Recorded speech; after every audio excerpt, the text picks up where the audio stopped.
Welcome to Pinoy Crime Journal. Dito sa ating channel, susuriin natin ang mga totoong kwentong krimen na gumimbal sa iba't ibang panig ng mundo. Mula sa mga headline-grabbing cases hanggang sa mga hindi pa nare-resolbang krimen, hihimayin natin ang bawat detalye, bawat saksi, at bawat ebidensya. Samahan ninyo akong alamin ang katotohanan sa likod ng mga krimen na ito. Don't forget to subscribe and click the notification bell para hindi ninyo ma-miss ang kahit isang episode. Simulan na natin ang paglalakbay sa mundo ng krimen. Ito ang Pinoy Crime Journal. Ang Singapore ay isang maliit ngunit progresibong bansa sa Timog Silangang Asya na kilala sa malakas na ekonomiya, epektibong pamahalaan, modernong infrastruktura, dekalidad na edukasyon, at mahusay na serbisyong pangkalusugan. Ang pagiging isang global na sentro ng kalakalan, teknolohiya, at pinansyal ay nag-aalok ng maraming oportunidad sa trabaho para sa mga dayuhang manggagawa. Ang mahigpit na pagpapatupad ng batas at mababang antas ng korupsyon ay nagreresulta sa isang ligtas at maayos na kapaligiran.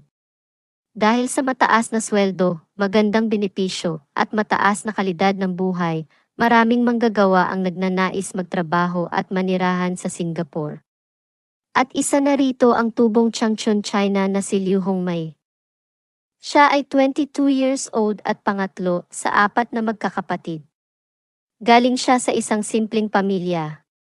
Nagpasya siyang maghanap ng mas magandang oportunidad sa bansang Singapore at noong 2003 ay dumating siya sa naturang bansa upang magtrabaho. Nasa Singapore din ang kanyang kapatid na babae at malapit nang ikasal sa isang Singaporean national. Si Hongmei ay nagkapagtrabaho sa Aegir Systems Singapore sa Serangoon bilang production operator. Ang pangarap niyang guminhawa ang buhay ay biglang naputol dahil sa isang karumal-dumal na krimen.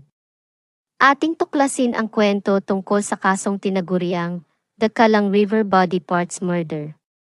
Bandang 9:15 ng umaga, noong June 16, 2005, nang si Murugan Kanyapan na isang tagalinis ay nasa may bandang Kallang River upang gawin ang kanyang trabaho. Namataan niya ang isang brown cardboard box na nakaselyado ng masking tape sa tabi ng Kallang River. Para sa kaalaman ng lahat, ang Kallang River ay isang sikat na lugar para sa mga mahilig sa water sports sa bansang Singapore. Nagtataka man ay sinubukang kunin ni Kanyapan ang kahon upang sana ito ay itapon, ngunit ito ay bumigay dahil na rin sa nasira na sa pagkakababad sa tubig. Nabunyag na may nilalaman itong isang kulay berdeng plastic bag. Gumamit siya ng maliit na sanga upang pagbuhulin ang plastic bag, ngunit siya ay nagimbal nang makita ang nilalaman nito. Nakita niya ang putol na ibabang kalahating katawan ng isang babae. Ayon pa kay Kanyapan ay mukhang napakasariwa pa ng laman. Ipinagbigay alam niya sa mga otoridad ang nakita. Agad namang nakarating ang mga kapulisan. Hindi nagtagal ay may natagpuan naman silang isang kulay pula at puting karton mga 300 metro ang layo kung saan natagpuan ang unang box. Sa loob nito ay isa na namang berdeng plastic bag ang nakita na naglalaman ng itaas na bahagi ng katawan ng isang babae. Buo ang braso at kamay. Isang malawakang paghahanap ang isinagawa ng mga kapulisan para sa iba pang mga nawawalang bahagi ng katawan ng biktima. Nagpatrolya ang mga bangka ng Police Coast Guard sa ilog hanggang sa bukana nito. Pero nabigo silang makita ang hinahanap nila. Ang dalawang bahagi ng katawan ay kalaunang pinagtugma at napag-alamang nagmula sa iisang tao lamang. Gamit ang fingerprint na nakuha sa kamay ng biktima, pinaghambing ito ng mga pulisya sa isang database ng mga dayuhang manggagawa. Nakakita sila ng tugma sa mga fingerprints. Ito na nga ang Chinese national na si Liu Hongmei. Sa sumunod na araw, isang nabubulok na ulo na nakabalot sa dyaryo na inilagay sa isang dilaw na plastic bag na may label na Art Friend ang natagpuan, kasama na rin ang mga binti sa isang planta ng incinerator sa Tuas. Ang mga bag ay napulot sa Singapore River at dinala sa planta ng mga kolektor ng basura. Samantala, Ang mga kasamahan sa trabaho ni Hongmei ay nag-file ng missing persons report ng araw na iyon dahil absent ito sa kanyang night shift simula pa noong nakaraang gabi. Nang gabi ding iyon, nagpunta ang mga pulis sa Aegir Systems upang questionin ang mga empleyado ng naturang kumpanya.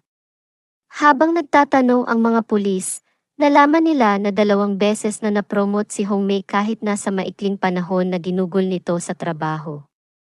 Ang kanyang promosyon ay nakakuha ng pagkadismaya sa kanyang mga katrabaho. At mas pinalubha pa ang nangyari nang mag-file ng reklamo ang isang kasamahan dahil natagpuang si Hongmei ay nakikipaghalikan at nakikipagyakapan na nagpapatunay na may relasyon ito sa kanyang supervisor. Pinagsabihan sila ng management dahil sa hindi tamang pag-uugali sa trabaho, ngunit ipinagpatuloy ng mga ito ang kanilang relasyon. Dahil sa mahalagang impormasyon na nakalap na pagpasyahan ng mga pulis na interbyuhin ang nasabing supervisor na si Liang Xiaochu. Sa puntong iyon, hindi sinabi ng mga investigador na natagpuan na ang bangkay ni Hongmei. Gayunpaman, napansin ni Inspector Roy Lim na kahina-hinala ang mga ikinikilos ni Xiaochu. Pilit nitong itinatanggi na may relasyon ito kay Hongmei habang nanginginig ang mga kamay nito. Napansin din ng inspektor ang ilang maliliit na hiwa sa mga daliri nito. Sa naging reaksyon ni Xiaochu ay nagkaroon ng hinala ang mga investigador sa kanya. Dinala siya ng mga kapulisan sa presinto para sa karagdagang pagtatanong. 10 oras ang lumipas bago umamin si Xiaochu na siya ang pumatay kay Hongmei. Sino si Liang Xiaochu at ano ang kinalaman niya sa krimen?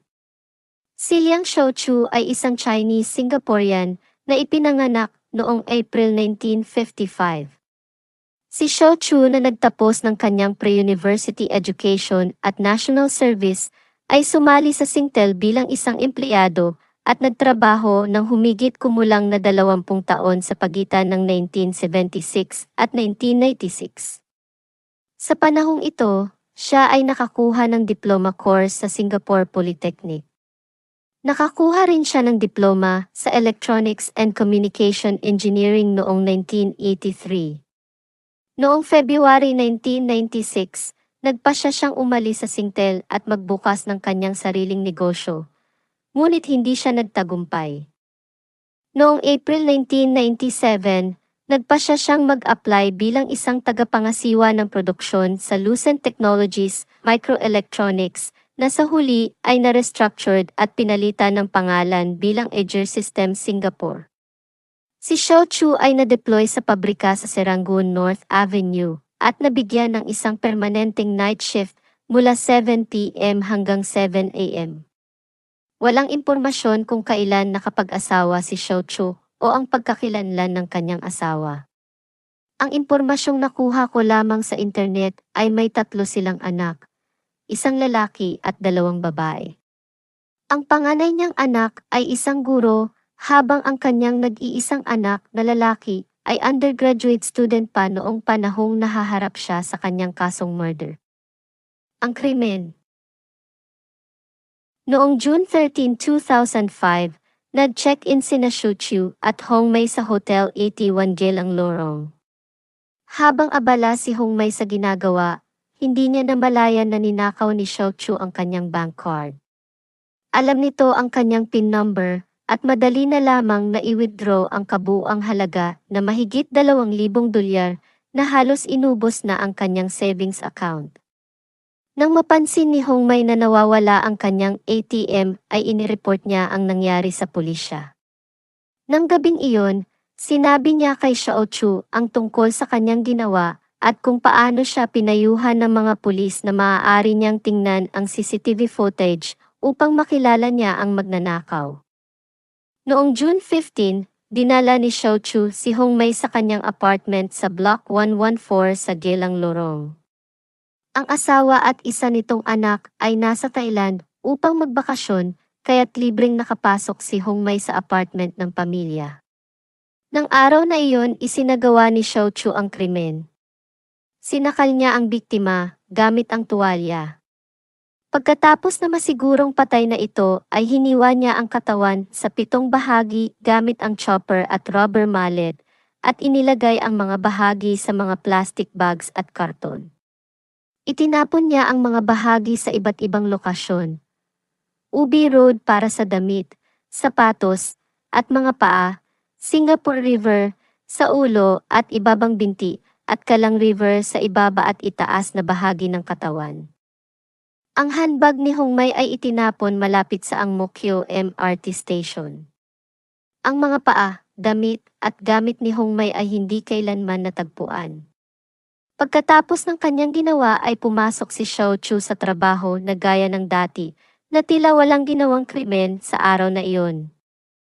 Siya ay inaresto mismo noong June 17 matapos inamin ang ginawang krimen at kinasuhan ng murder.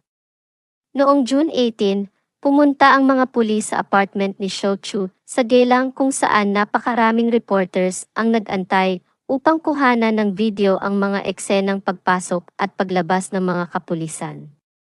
Sa ika-9 na palapag ng gusali ay naroon ang apartment ni Xiao Chu kung saan nangungulekta ng mga ebidensya ang mga otoridad.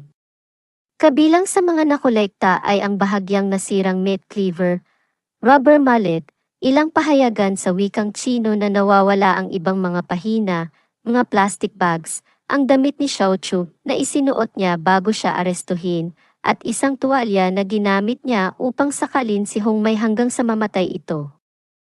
Ang forensic pathologist na si Dr. Tiu Ingsui, na siyang nagsagawa ng autopsy sa biktima, ang nakadiskubre sa maliliit na piraso ng metal na nakadikit sa mga kalamnan ng naputol na kaliwang binti ni Hongmai. Ang mga pirasong metal na ito ay kalaunan ay itinugma sa meat cleaver na ayon kay Xiao Chu ay ginamit niya upang paputol-putulin ang biktima.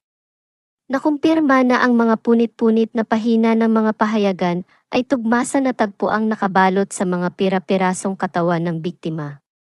Ang mga hibla ng tela na natagpuan sa mga kahon ay tumutugma rin sa damit ni Xiao Chu na nakolekta sa loob ng kanyang apartment, at ang masking tape na ginamit sa kahon ay nagmula rin sa bahay nito. Ang mga plastic bags, lalo na ang may nakalagay na pangalang Art Friend na ginamit sa pag-dispose sa mga bahagi ng katawan ay katulad ng mga natagpuan sa kwarto ng 24 years old na anak ni Xiao Chu. Siniyasat din ng mga pulis ang toilet kung saan pinagpipiraso ng suspect ang bangkay. Malinis ito at walang marka ng mantsa at walang anumang marka o amoy dugo. Sinik nila ang ilalim ng lababo pero walang nakitang bloodstain. Tumingin sila sa ilalim ng toilet bowl at doon na natuklasan ang isang maliit na pulang mantsa. Ang mga pagsusuri sa forensic ay kalaunan na kumpirma na ang pulang mantsa ay dugo, at ito ay tumutugma sa DNA ni Hongmai. Sa panahon ng investigasyon ng pulisya at psychiatric evaluation, hindi pinayagan si Xiao Chu na makipagkita sa kanyang pamilya o sa kanyang abogado. Ang nangungunang criminal lawyer ng Singapore na si Subhas Anandan ang kanyang naging abogado. Pinayagan lamang siya na makita ang kanyang kliyente noong July 2005. Ang paglilitis ni Xiao Chu ay nagsimula noong May 2006. Inamin ng salarin na ang pagpatay kay Hongmai ay isang nabigong kasunduan sa pagpapakamatay nilang dalawa. Nagpunta raw sila sa apartment ni Xiao Chu noong umaga ng June 15, 2005. Matapos ang 20 minutong pagyayakapan at halikan, hiniling umano ng biktima na sumunod si Xiao Chu sa kanya sa China. Ngunit, ayaw ni Xiao Chu dahil matanda na raw siya upang magsimulang muli. At hindi niya kayang iwan ang asawa at 3 mga anak. Dahil hindi nakumbinsi ang salarin, iminungkahi raw ni Hongmai na sila ay magpakamatay bilang tanda ng kanilang pagmamahalan. Gusto umanong mauna ng dalaga para ipakita ang kanyang sinseridad kay Xiao Chu. At doon na nga sinakalang suspect ang biktima gamit ang tuwalya. At noong nakita niya ang reaksyon sa mukha ng biktima bago ito namatay ay natakot siyang bigla.